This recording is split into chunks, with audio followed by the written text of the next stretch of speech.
Are your kids telling you not to take things personally, but things are actually personal?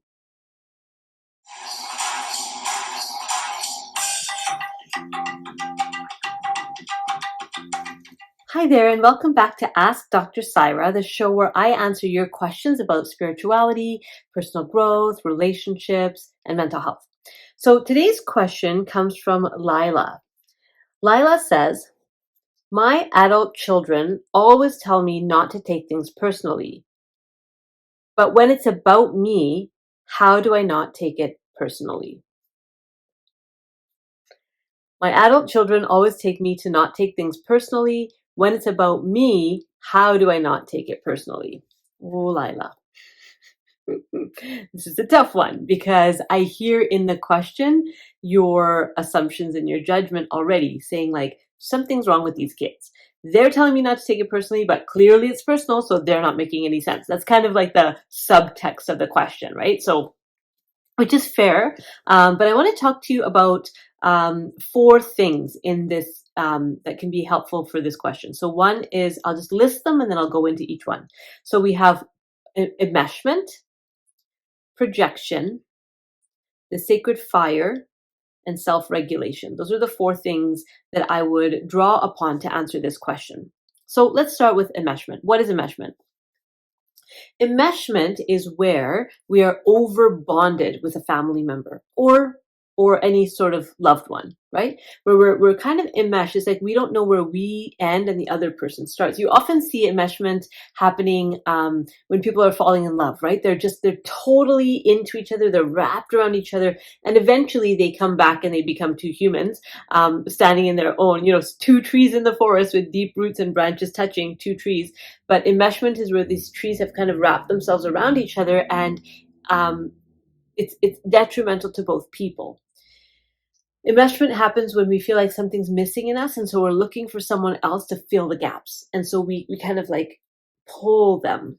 Now, why am I talking about enmeshment in the context of this question? Well, it could be that there's some enmeshment that's going on with your kids, right? Because it sounds to me like you want them to approve of you, or you want them to be nice to you, or you want them to speak in a different way to you. So what that tells me is that how they treat you impacts how you feel about yourself.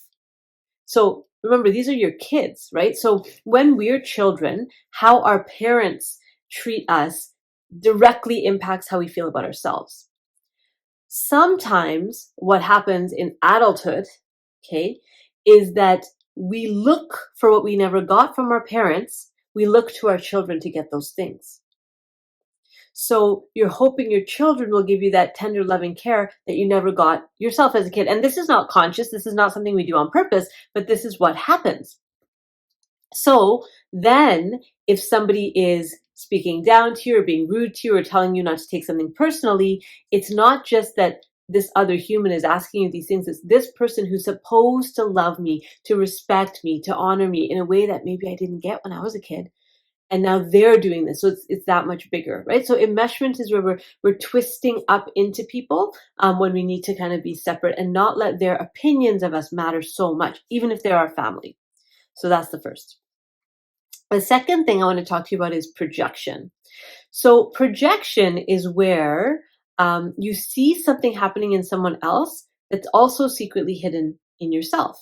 So this would be, conflict is a really, really a prime time to practice understanding projection. So when you're in conflict with someone else, so say in this case, your children are saying, no, don't take it personally, but it is personal, and you're feeling that kind of rub about that, to ask yourself, like, what's this really about, right? What's this really about? Is it about me wanting my children to have a particular opinion of me? And so I want them to show me that I'm an okay person, right?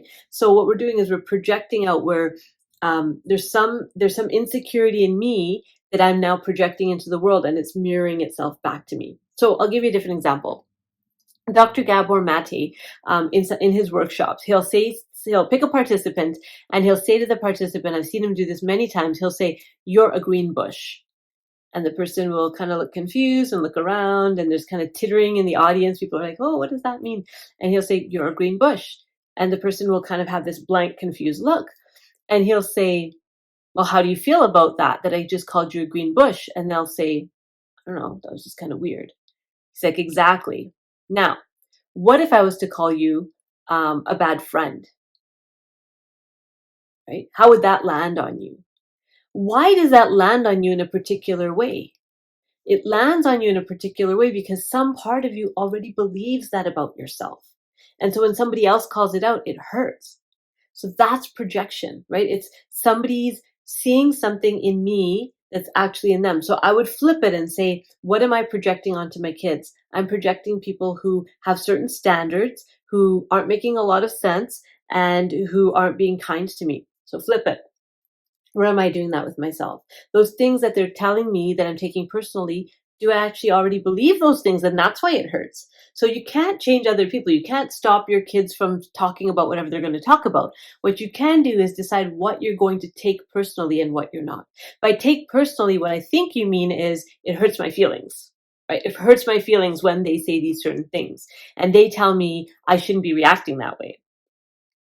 This leads us to the third topic, which is called standing in the fire.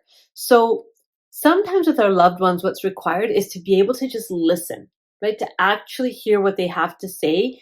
Just listen, not respond, not defend, not explain, but just listen. We call that standing in the fire, standing in the sacred fire. That term comes from Dr. Chuck Spezzano of the Psychology of Vision.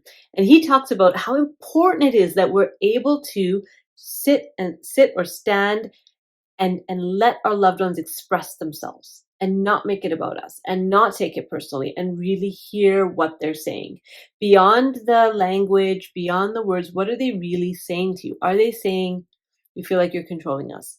Are they saying, you're never there for us? Are they saying, you're too sensitive? Like, what is it that they're communicating when they say, they're saying things to you that feel personal?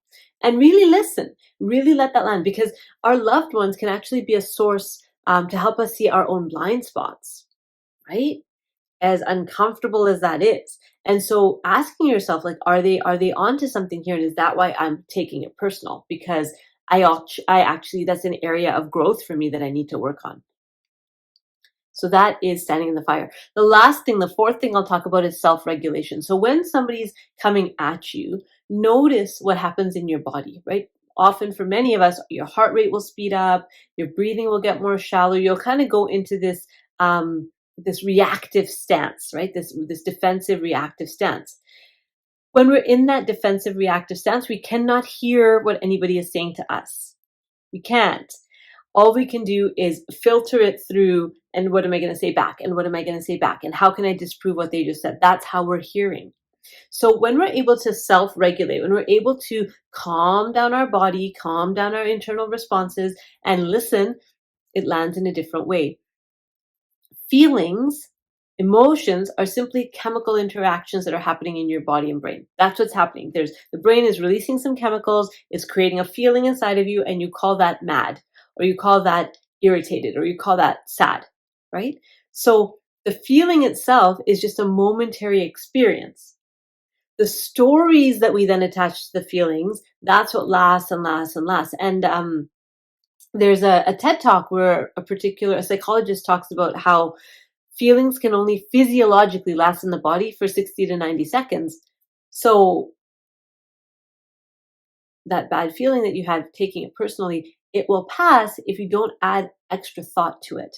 So self-regulating and making sure that you're not kind of going into defensive or reactive mode, that's really important in order to have these conversations that can sometimes feel a bit sticky or a bit attacking, to actually hear what they're saying.